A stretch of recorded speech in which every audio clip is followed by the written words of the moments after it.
greatest of pleasure to invite Stephen, you all know, who's going to give us a stimulating talk about was Swedenborg right about sex differences. Stephen, over to you. Thank you, Robbie.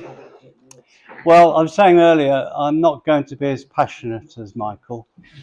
This is too controversial an area. I'm taking a back seat. I'm hiding my bias. I've got a bias, of course. I'm going to hide it from you, or try to. I bet you see through me, though. So answers to the question, was Swedenborg right about a sexual difference between men and women, include whether his ideas illuminate our faith. That's something you want to take into account when you form your opinions. Do they make good sense to you, or rubbish? Are they practically useful? Have they got support in the Word? Do they provide you with psychological insight into your everyday life? Are they supported by self-observation? Do they contradict modern science? There's lots of considerations here, aren't there? It's a complex issue. My aim today is not to help you form an opinion, but to go away stimulated to think through it for yourselves, to pause for thought. Now, all this is in the context of what Swedenborg wrote in his book, Marital Love. Swedenborg's notion of conjugal love, as you probably know, is that a lasting intimacy is not just one focused on physical union between two people. It is said to be also an inner union between a man and a woman, if both are open to the presence of the Lord, where there is a merging of minds and bodies.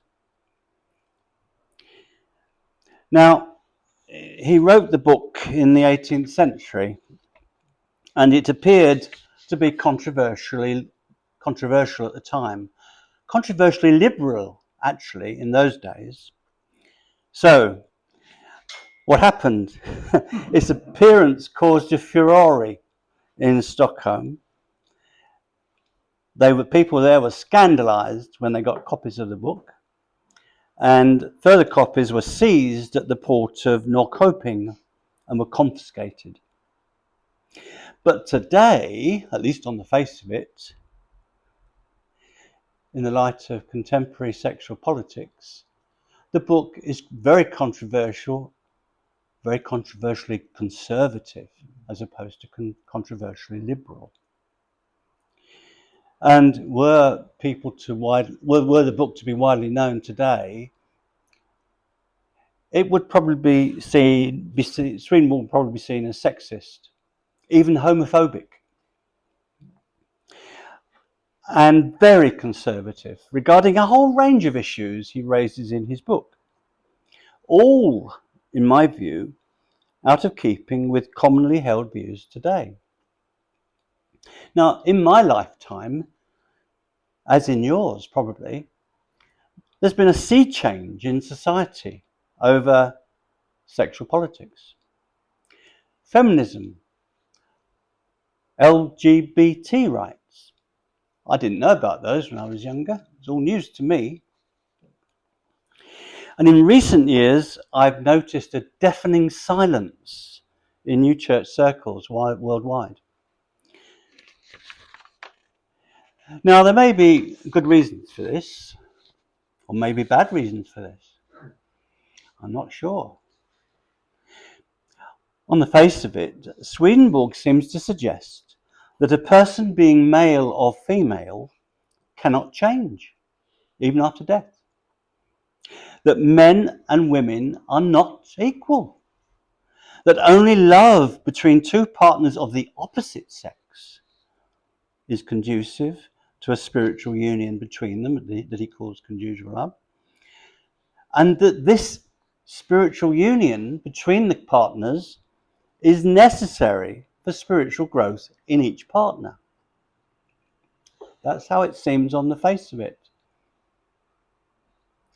In the wider world, of course, sex and gender have become hotly debated. We have the progressive liberals on one side and the social conservatives on the other. We have some welcoming and others opposing non-traditional sexual roles, gender roles. Some welcoming, some opposing changes in sexual identity and sexual orientation.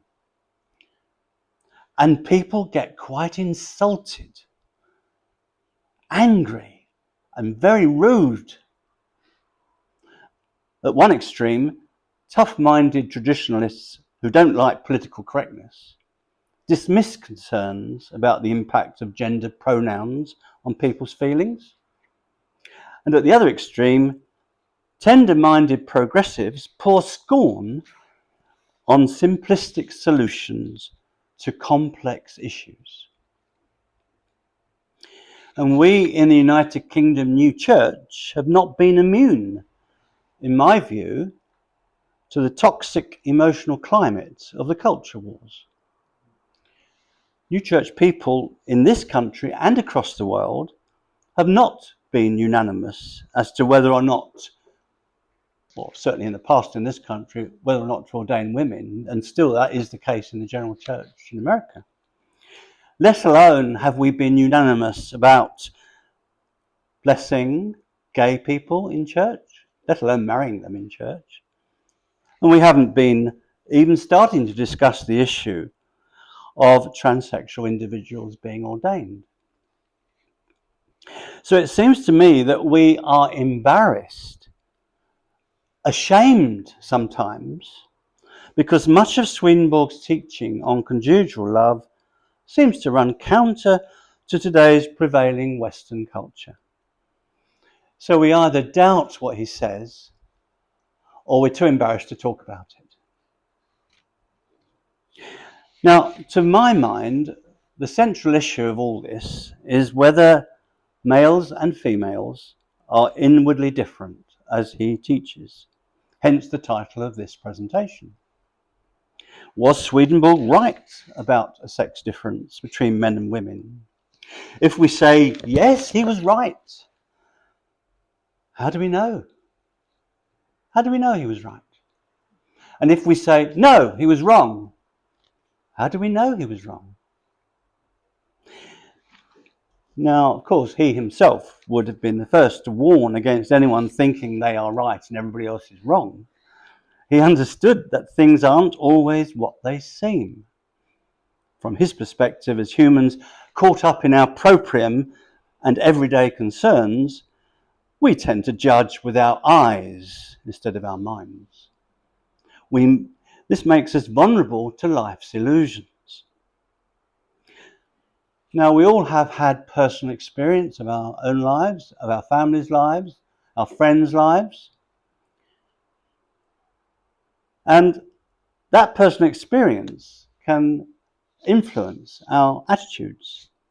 It can inform our attitudes. It can enrich our beliefs about sex and gender. It can distort our beliefs about sex and gender if we're not careful. Because our personal experience is always limited.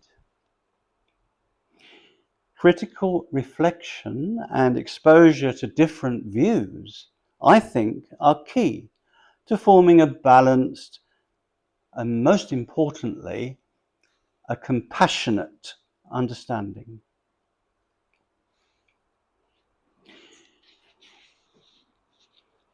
So, in what follows, I'm going to be trying to present two different views for you to consider. Two different views, one based on those who are critical to the idea that there is a sex difference that is so important, and those who are affirmative to Swedenborg's position.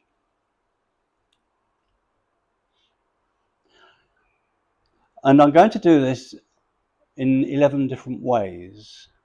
So I think there are 11 components to this discussion.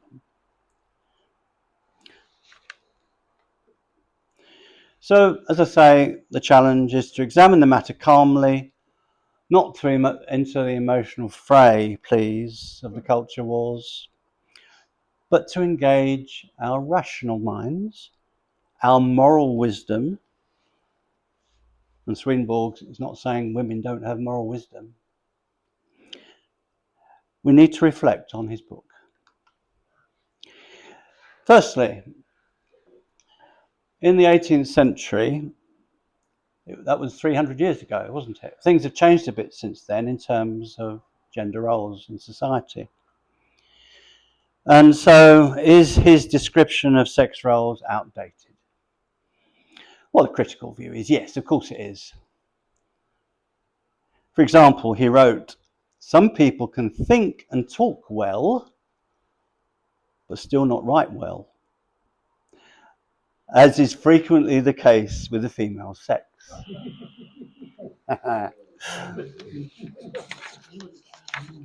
This kind of prejudice is in line with social stereotypes that have persisted over many years. I'm thinking of the male pen names used by female novelists like George Eliot. The Bronte sisters used pen names to hide their gender.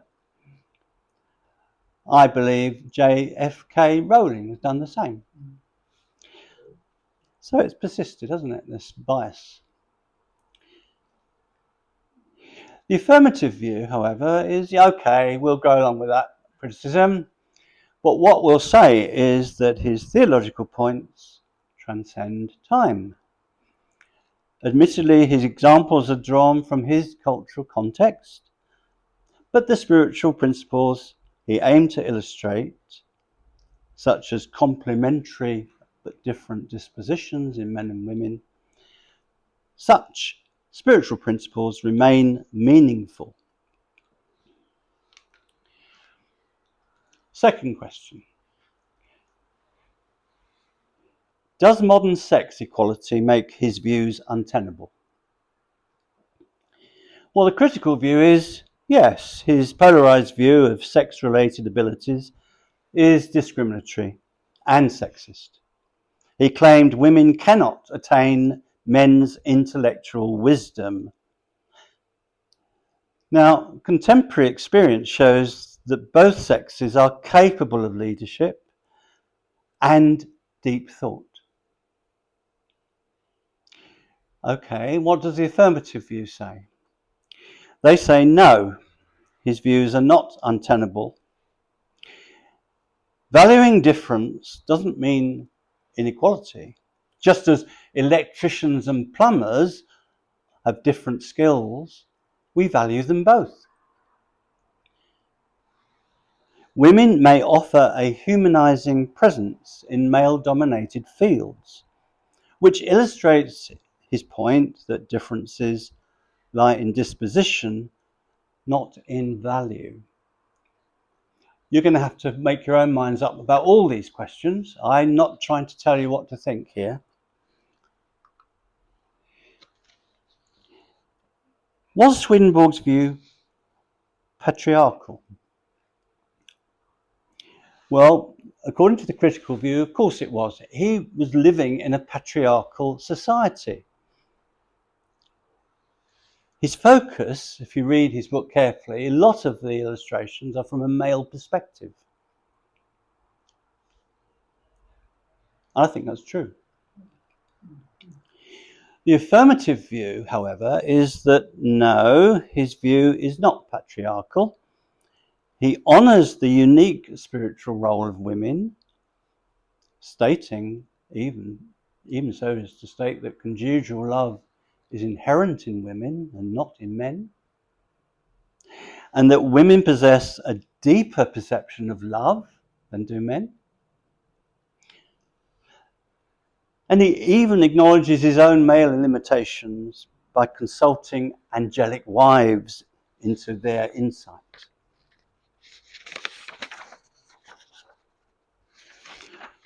Next question.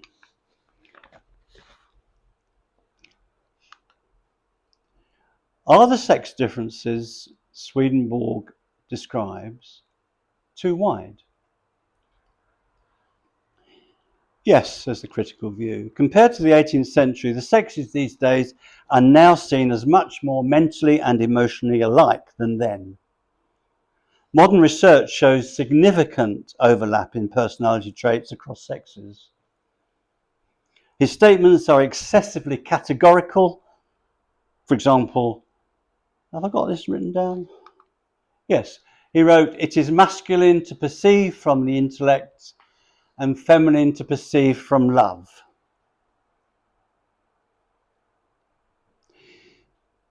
Now, although he comes across as dogmatic, according to the affirmative view, he did qualify what he said.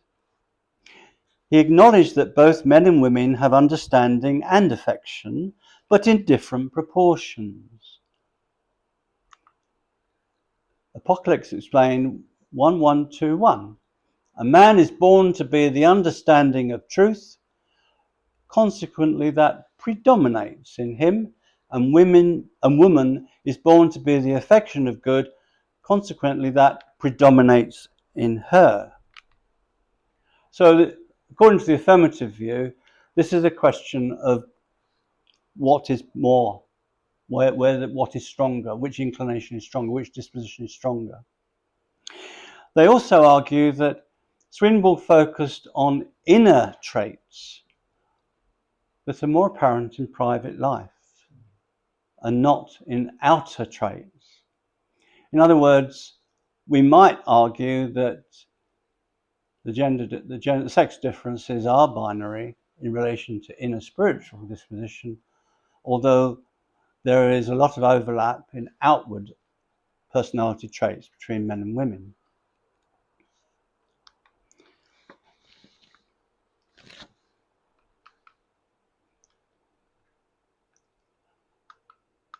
Am I getting lost here? Here we are. Number 5. Did Swedenborg assume that gender is the same as biological sex?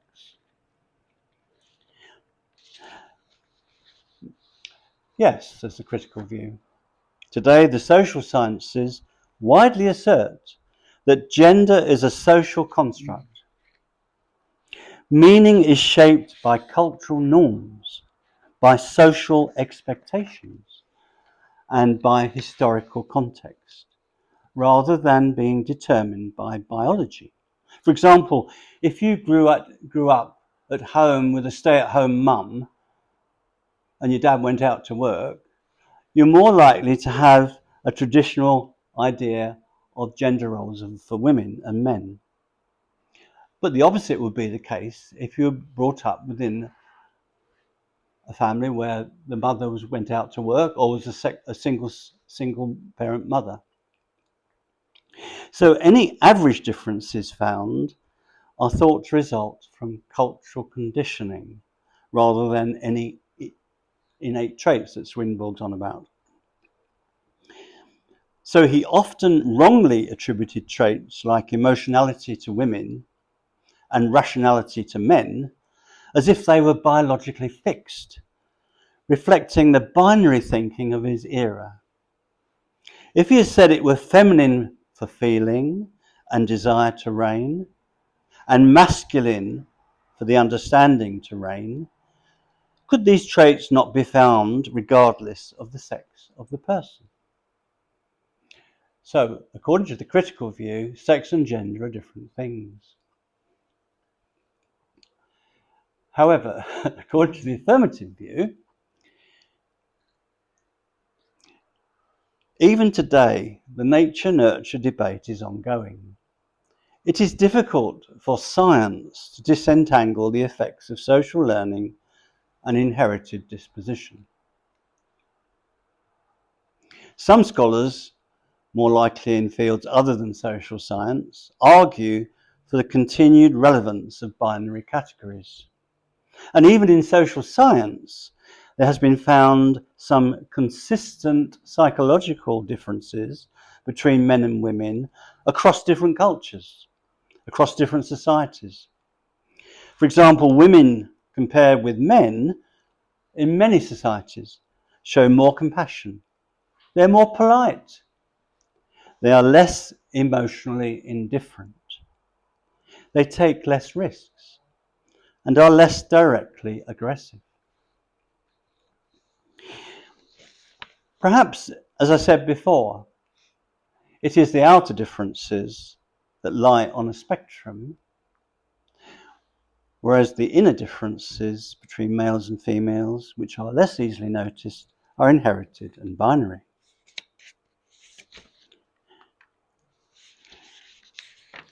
Did Swedenborg conflate biological sex and gender because of the classical Latin language he wrote in? I'm on thin ice here because I'm not a Latin scholar. I don't know anything about Latin really, except what I've picked up from other people. And as I understand it, the critical view is that he does conflate sex and gender because classical Latin make them the same. They blur the distinction. And translators have had to create their own meaning, their own understanding.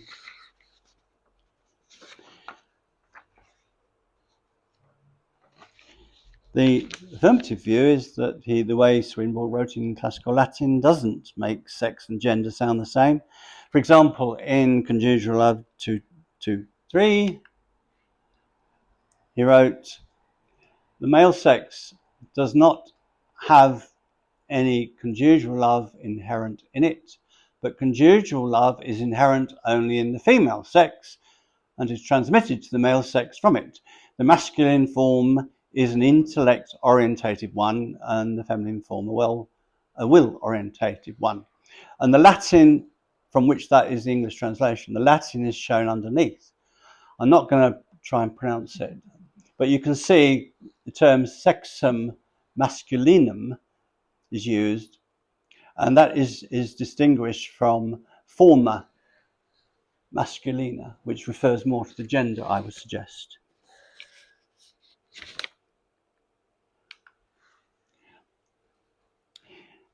Now, as I said, there are 11 components to this, so we've reached number 7. So don't fall asleep yet. According to the next question, is communication between a man and a woman relevant to individual spiritual growth? The critical view is no. Single people can regenerate spiritually without an opposite sex partner. Good example, Emanuel Swedenborg himself. The affirmative view of Swedenborg's view is that yes, the sex difference within a conjugal union greatly fosters the heavenly marriage of good and truth within each partner. And in addition, to some extent, singles benefit from the company of the opposite sex. For a man to grow spiritually, he needs to learn from women. He needs to be influenced when females express sensitivity to personal issues in order for him to gain from their moral wisdom. For example, when his cold judgments need humanizing. For a woman to grow spiritually, she needs to learn from men when they are not being stupid.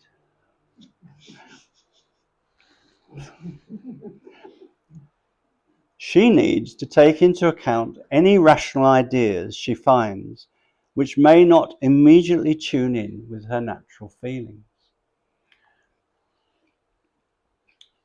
Am I going too quick? No. Okay, I'll go on then. Number 8. Whoa, dear. I think you kept your finger. Ha! Whoops, the daisies. Why doesn't it go back? Ah. Number 8, wasn't it? 8. That's from which Found it. Was Swedenborg's view demeaning her wives? Well, he claimed a woman's inmost self is formed from a husband's wisdom, which implies a dependency on male superiority. Hooray! Whoops, sorry, ladies, sorry. I got carried away then. No, he wasn't married, no. So, yes, so that the inmost core, he wrote, have I got this down somewhere? I wonder. Yes, you have. The inmost core of the male is love, and its envelope is wisdom. Or what is the same thing? It is love enveloped in wisdom. The inmost core of the female is the wisdom of the male, and its envelope is the love from it. But this is a feminine love, which the Lord gives a wife by means of her husband's wisdom. A woman feels the delights of her warmth in the light of a man. Well, this has put a lot of women off in the new church, I can tell you. The affirmative view, what's that? Well, the affirmative view is his view is not demeaning to wives.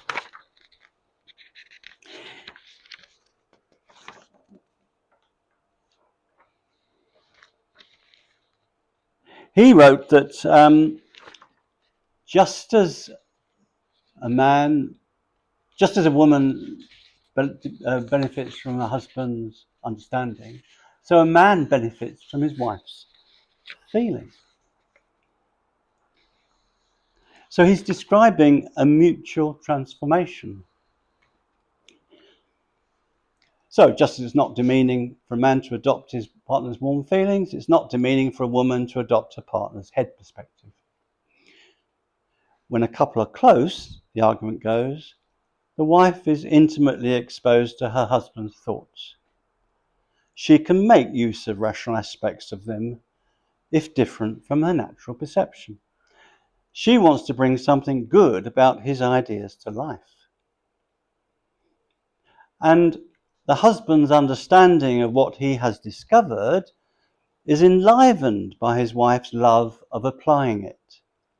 When he perceives her warm response, he becomes less conceited about his own ideas, instead loving his wife's practical expression of what might have come from what he has understood. In other words, this according to the affirmative view, the husband and wife develop more specialist roles.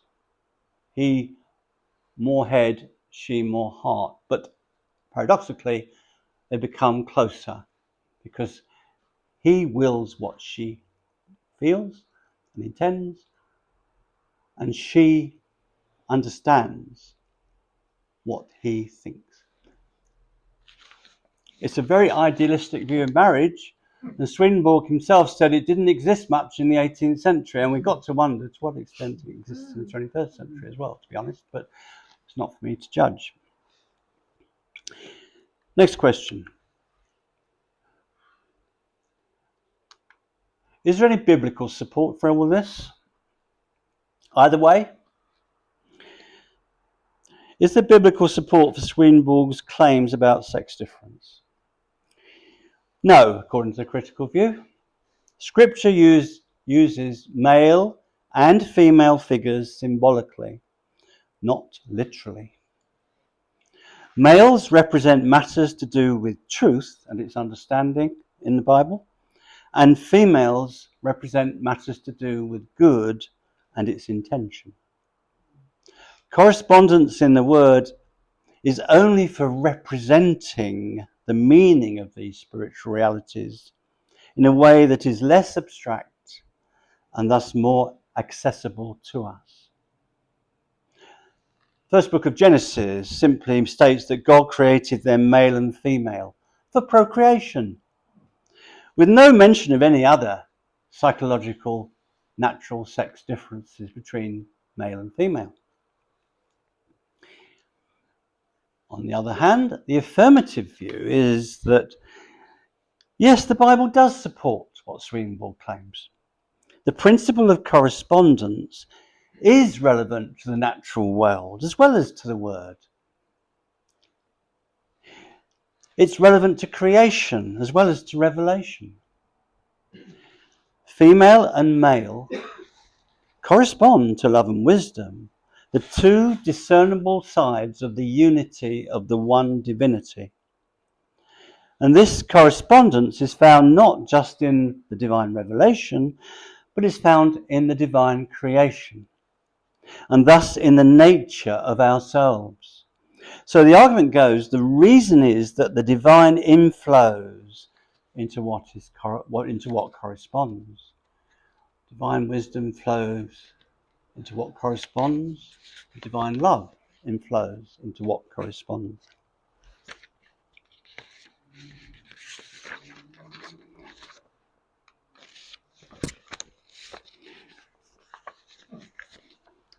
Doesn't get any easier, this stuff. Do genetic conditions challenge Swedenborg's bipolar view of sex? Well, you may be aware that there are what used to be called sexual disorders, now called sexual conditions, medical conditions. So the critical view is yes, science, unknown in the 18th century, has found genetic disorders which result in individuals of unclear sexual biology. Conditions like Klinefelter's and androgen insensitivity syndrome. They demonstrate that there is no underlying fundamental sexual basis for individuality, neither in this life nor in the next. Despite Swedenborg's assertion,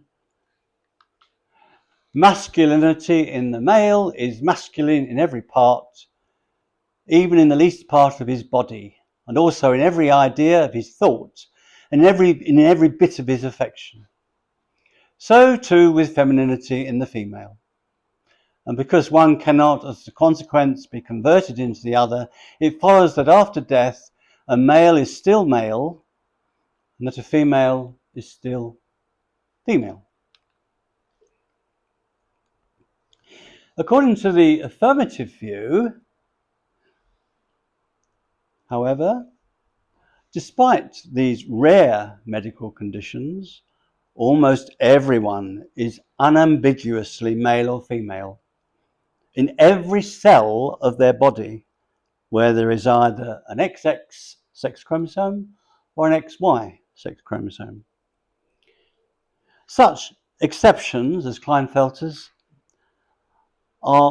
they don't invalidate the broader spiritual pattern of binary sexual differentiation.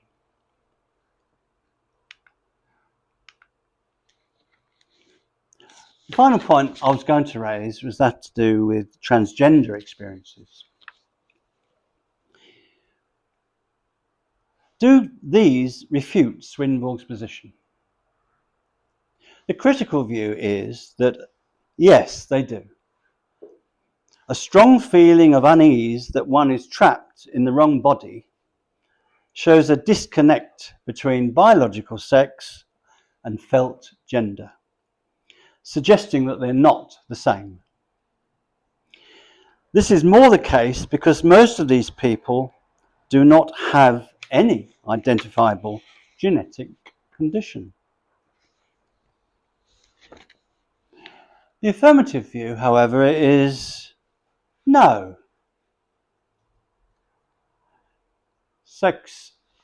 Transsexual